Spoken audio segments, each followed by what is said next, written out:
akan membuat suatu komite atau rumus ya, dimana saya melihat saya akan menunjuk siapa yang mau berkontribusi nyata, yang mau melakukan dan membesarkan badan lembaga ini. Tentunya terima kasih juga Pak Dedi dan Pak Dodo yang bisa di awal untuk bukan di awal ya, tapi tidak banyak orang mungkin di komite ini, mungkin hanya 5 atau 10 orang nantinya yang mau berpikir, yang mau berkontribusi pikiran, tenaga, waktu untuk membesarkan badan lembaga ini. Dan saya harapkan juga nantinya mungkin dari luar pihak tua mungkin yang mau membesarkan badan ini, ya kami membuka buku.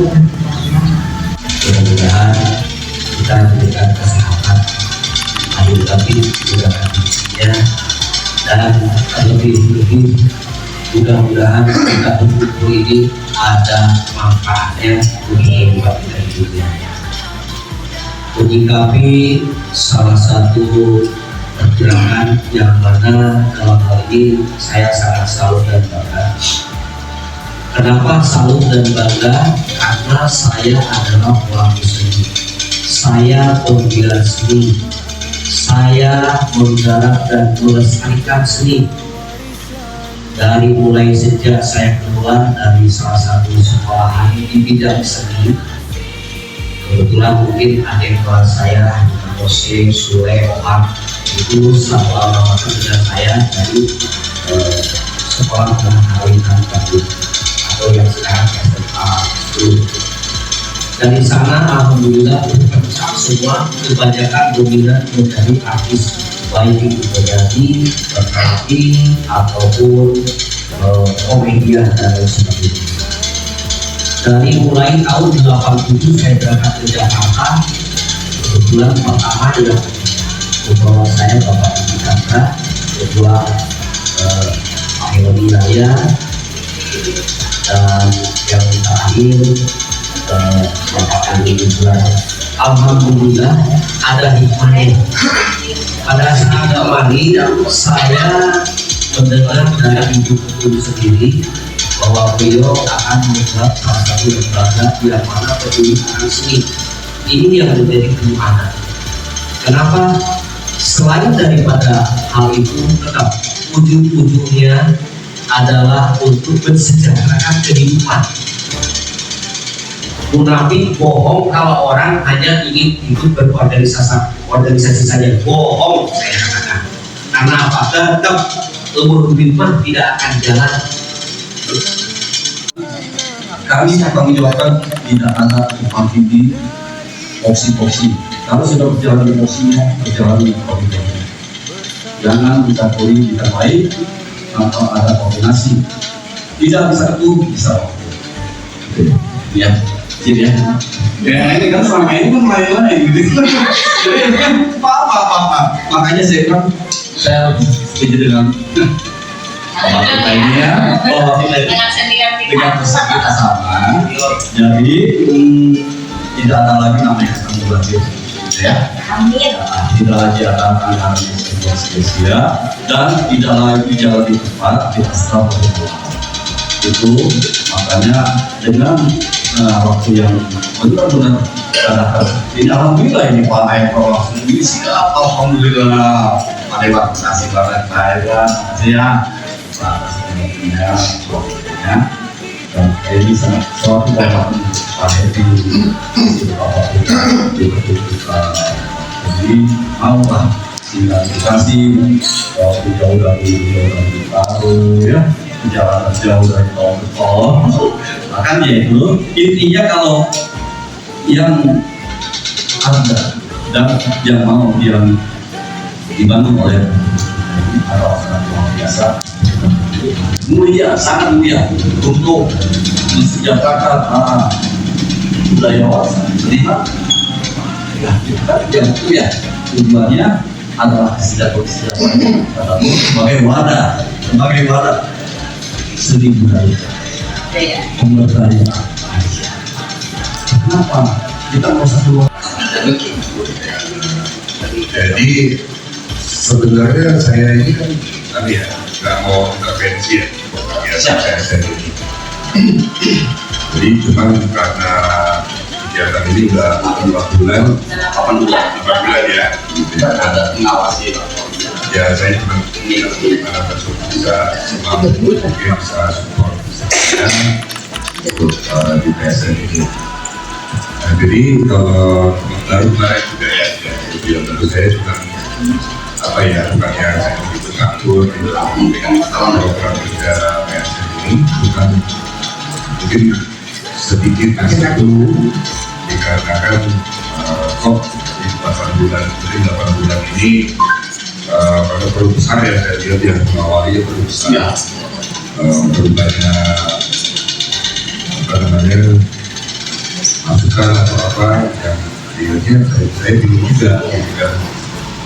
Pasti ya memang awalnya saya lihat di 8 bulan yang lalu ya, karena saya sendiri ini kan memang segelintir orang ya secara swadaya yang membangun program kerja pemberdayaan masyarakat. Nah, concern kami memang di sosial ekonomi dan budaya.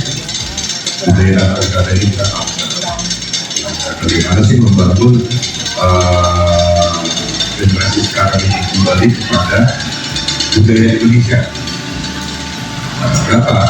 Karena kita melihat perkembangannya bagaimana di secara sosial, secara ekonomi, secara budaya kita ini sudah berbelok jauh, lupa terhadap jati diri kita sendiri sebagai orang Indonesia. Misalnya, ya kalau mungkin dikaitkan dengan program kerja kami, ya mungkin jadi kalau kita itu dulunya itu memang yang namanya Dewan Adat Pusaka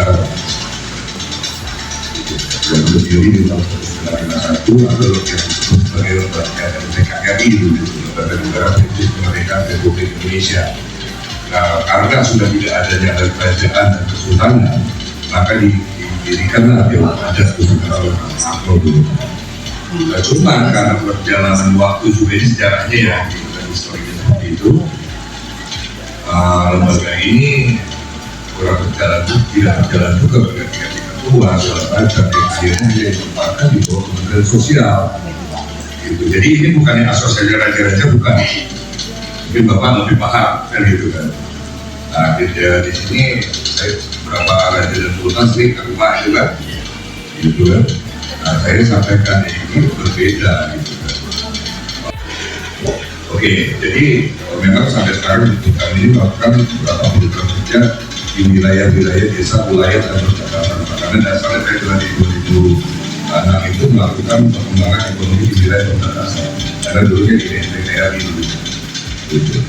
Cuma di 2024 ini kami memutuskan kami kerja swasta sipil aja lah, swasta. Kita independen bekerja, swadaya, karena melihat suatu situasi dan kondisi di pemerintahan kita juga, gitu kan, itu memutuskan seperti itu. Nah, jadi yang melanjutkan program kerja. Nah, di 8 bulan lalu, ya saya sebenarnya sih karena istri saya salah satu pelaku seni ya, dia penyanyi. Ya, tapi dia punya satu gagasan. Ini gimana sih teman-teman? Ini ceritanya nggak apa-apa ya. Kalau dasarnya kayak sini apa sih? Komplain. Nah, jadi gimana teman-teman yang ini, karena banyak artis senior itu hari-hari datang ke rumah dengan keluh kesahnya, apalagi semenjak COVID lah ya. Jadinya ya sebenarnya bukan hanya artis saja, saya semua pelaku usaha sejak COVID banyak yang hancur rambutnya. Iya. Ya itu di luar urusan masalah politik kita, urusan masalah pemerintahan. Jadi saya lebih tidak masuk di. Jadi mohon maaf saya klarifikasi, saya tidak di pemerintahan Pak.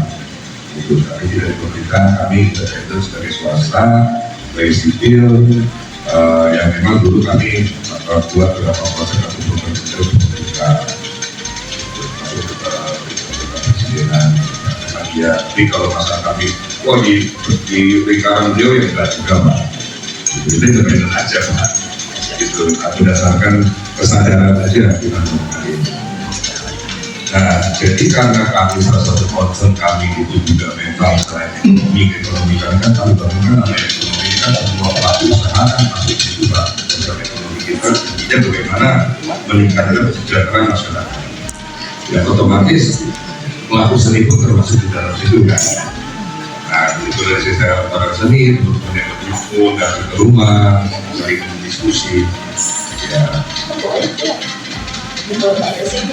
Ya saya waktu dia punya gagasan pengen apa pemberdayaan seni itu kan apa ya, wah itu bagus-bagusnya sangat bagus.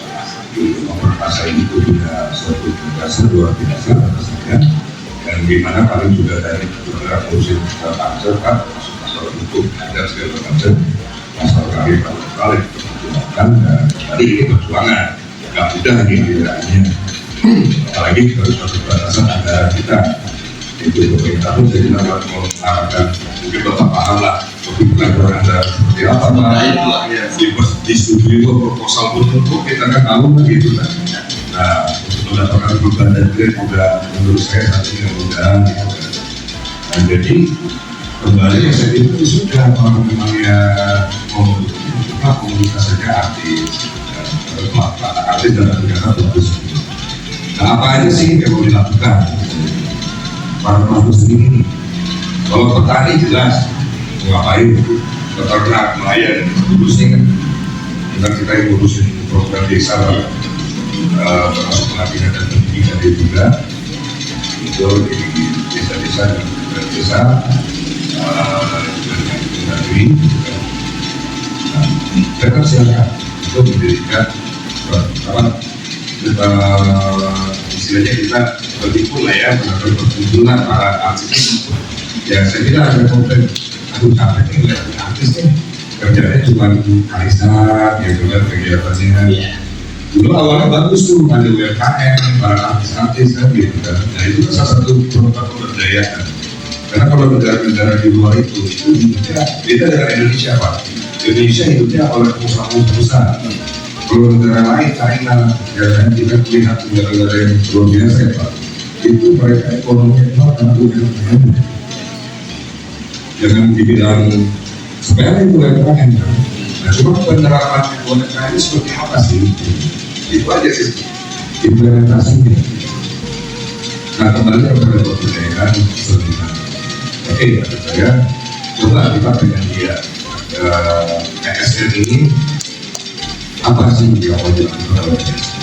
Karena kalau kami kan sudah kami kerjakan dengan beberapa dulu ya itu salah satunya adalah dua kegiatan utama kami di kondisi dan di KTP terus kita lagi melakukan identifikasi Pak masalah cagar budaya ini kan.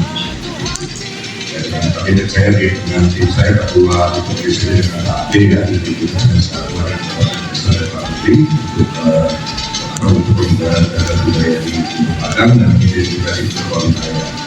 Pak Menteri sendiri saya cukup antusias dengan adanya yayasan budaya Pak Asim jadi aku bagi giat nih pertukaran budaya nih keluar nih Pak kemana nih gitu itu langkah bagus sekali. Nah, cuma memang kita bicara mengenai pemberdayaan seni mungkin di dinas sendiri program itu belum jalan ya Pak ya waktu sendiri gitu kan ya karena kita banyak nih Pak belum sekali dari itu kumpulan apa sebetulnya sih dalam dulu yang pernah kita dan bisa kebetulan sekarang memang ada acara lebaran Asia di Kabagan ada bagus jadi saya datang kemarin berdua bersama saya dan juga nanti kita rapat ke sana bersama-sama ke kampus acara lebaran Bekasi di Kabagan. Saya tinggal di Lubang-Buaya Setu Bekasi dan dekat saya tinggal kami keluarga besar Pusaka Seni Bumi Nusantara. Cahaya Pemersatu Bangsa.